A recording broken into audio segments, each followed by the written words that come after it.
The death toll due to extreme weather in Kentucky continues to grow. At least 14 people are confirmed dead due to storms that devastated Kentucky over the weekend. Almost 4,500 residents are still without power.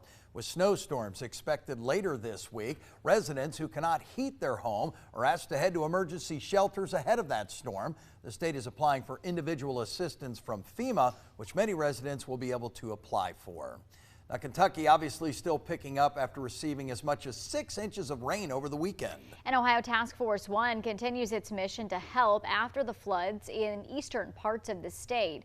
Storm Team 2 meteorologist Cameron Saliga has continuing coverage of the Kentucky floods and the challenges the task force faces.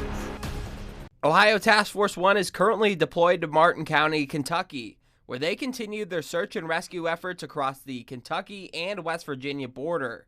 The team of 47 spent the day around the state border, continuing evacuations of residents in the remote towns of the Appalachian Mountains, where they continue to battle the floodwaters in their efforts to get people out of harm's way. Water, especially when it's moving fast as it does in these floods, is dangerous. The power is amazing. It can push our boats.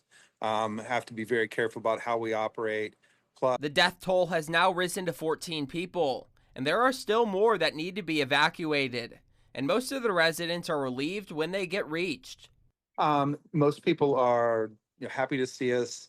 There's always the question about, okay, do I want to leave my house because I want to be in my house, but the conditions aren't favorable here, so I need to go for other reasons.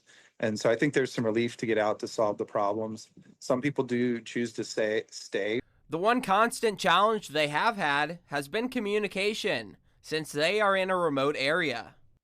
It adds a challenge to communication. We are prepared to work in these environments, so we have been using a lot of satellite communications here.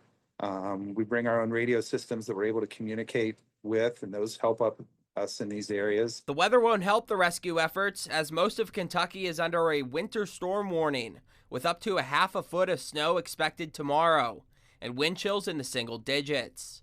Meteorologist Cameron Saliga, 2 News.